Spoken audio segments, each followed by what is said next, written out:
Hello everybody. In today's video, I'm going to show you how to fix SteamTools no internet connection. Firstly, what you need to do is you need to open to your SteamTools app.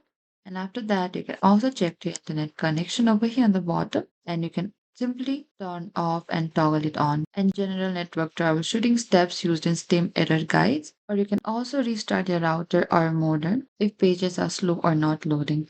You can also disable VPN or proxy. You can simply go to your search on the bottom there and you need to type down your setting and simply open to your setting beside it in the top.